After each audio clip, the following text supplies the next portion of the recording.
Welcome back to another episode of Rock Boys Football. Some massive, I would say, surprising news as well coming out of this Florida Gators program Thursday morning. Billy Napier sticking around as the head coach for this Florida Gators program. Now, I wanted to get a feel for how the Florida fans felt about this.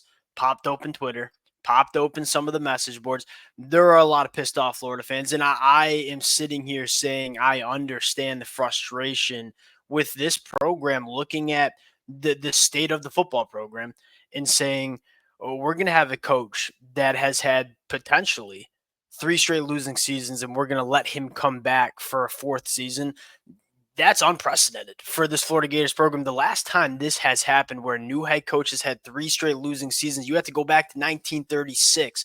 This is rare. This is not the standard for this Florida Gators program, yet the administration feels like Billy Napier can get it right. Now, I want to have two different conversations. I want to first talk about the cons, the question marks we have about Billy Napier and the future of this Florida Gators program, because I think that's how a lot of Florida fans are feeling right now. We'll also talk about, some quote unquote pros and some reasons to maybe have some optimism around Billy Napier going into 2025. Now, before we get into it, as always, to the Florida fans, let it fly in the comment section. I read some of the Twitter. I read some of the message boards. A lot of Florida fans with some really passionate and strong feelings for this. Would love to hear from you guys in the comment section. Appreciate y'all rocking with it. Without further ado, let's get into it. Let's start with the cons. And I think it first starts with the frustration that the administration thinks that it's okay to go three straight losing seasons. Like the standard of this Florida Gators program just seems to be not as high as it was 10 years ago, which I think is a problem. I mean, you look at this Florida program and say, this has all the potential to be one of the best programs year in, year out, not only in the SEC, but in all of college football. That just hasn't been the case since Billy Napier has gotten there. And for the administration to seem like they're just okay with it, I think has some serious concerns for a lot of Florida Gator fans.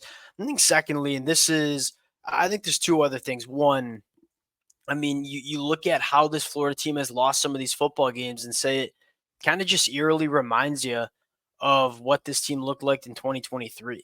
You go back to that Tennessee game. That was pure coaching that lost you that football game on the road against the top 10 team in the country.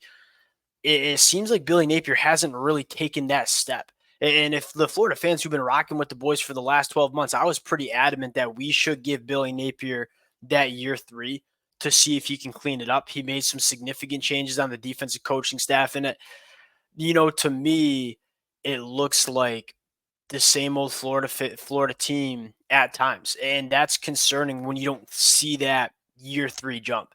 And I think finally, and I think maybe the biggest concern is what's going on with the recruiting trail. We kind of know that how you recruit is often a reflection of the future of this Florida program. Now, there's a lot of young talent on this roster, and we're going to get into that in just a second. But you take a look at the 2025 cycle, you got 11 commitments. It's 51st nationally, only 4 blue chip prospects. I look at the future of Florida, what they're doing in this recruiting class, and saying, I don't know how you can look at this program and say the future is extremely bright in terms of how Billy Napier is recruiting. And so all of those things, I totally understand where the Florida fans are coming from in terms of the frustration about having Billy Napier remain as the head coach. Now, I also want to talk about some pros, and I do think some Florida fans there's reason to be optimistic. And at the end of the day, you kind of have to have that conversation. Like, I'm a Michigan fan. They ain't a ton of optimism or reasons to be optimistic right now, but you still want to talk about them as a fan. If this were to work, and I think this Pete Thamel report, this is why I have it up. I mean, 70% of Florida's NIL budget is invested in freshmen and sophomores on the team. That tells you that they're invested with this young talent. And I think more importantly, you look at the young talent and how they've performed in 2024 and say, yeah, there's a lot to like. I mean, you pull up the depth chart and just kind of get a feel for what this team can look like in 2025. It obviously starts with DJ Lagway. And I really do think that is one of the biggest reasons Billy Napier's coming back. Because I think the administration looks at DJ Lagway and say that's a player that can turn around this program. And if we get rid of Billy Napier, there's no guarantee that DJ Lagway is back in 2025. So, and I don't necessarily agree with it. Like, you're going to make a head coaching decision based on a singular really good quarterback. I don't necessarily know if I feel great about that, but at the end of the day, DJ Lagway is a supreme difference maker, and this kid's going to be special in 2025. And so, if you want to keep him in the fold, I think keeping Billy Napier around certainly would help. But it's not only DJ Lagway. When you look at the running back position and say Jaden Ball looks like he's going to be an All-American, All-SEC caliber running back over the next couple of years. You look at the wide receiver room, Eugene Wilson will be back. Aiden Mizell is going to be back. Tank Hawkins, a guy that I love. Vernell Brown coming in 2025. There's some talent. And then I think the biggest storyline in terms of my reason, if I were to be optimistic about Billy Napier staying around, it's the offensive line seemingly getting better. I mean, and again, you're going to get a lot of these guys back. I mean, a lot of these guys have 1 or 2 years of eligibility remaining. But more importantly, like, this Florida offensive line has played pretty damn good the last couple of weeks. And I think the overall take is, look, it's been bleak. A lot of Florida fans are down on this program. The one thing you can't say, and to Billy Napier's credit, this team hasn't quit on Billy Napier. Like, they continue to play their absolute tails off for Billy, which I think's huge. I mean, when you look at firing a head coach, it normally starts with, hey, is there buy-in with the players? The buy-in's there. So, like, you look at the offense and say it's a bright future. Now, what I would say is Billy Napier needs to get an offensive coordinator that's going to call plays.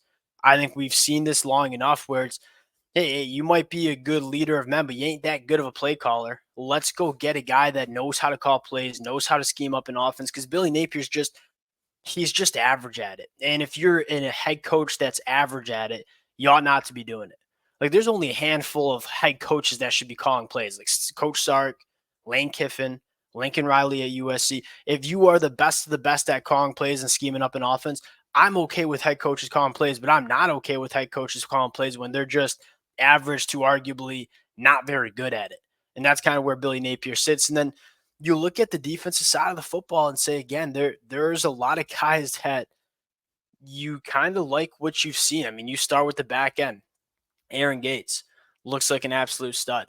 Devin Moore playing really good. You look at the linebackers, Pup Howard, Shamar James, Miles Graham, Aaron Childs. Like, there's some dudes. And then you look at the defensive line, Cam James, TJ Searcy, Tyreek Sapp can be back next year. Obviously, guys like LJ McCray and Kelby Collins. There's a young nucleus that is bright for Florida. Now, the thing is, can Billy Napier tap into it and really turn it around in 2025? And my only concern is everything you've seen up to this point with Billy Napier being at Florida is that he can't do it. All right, we've seen him for now 3 years. The team kind of looks the same. I certainly have my question marks, but I think there's also some reasons to be optimistic. We'll obviously talk about this as it continues to play out. Appreciate you guys rocking with it. Again, Florida fans, let it fly in the comment section. I know a lot of y'all are pissed off, and I don't blame you for being pissed. If you're supporting Billy Napier, would love to hear that as well.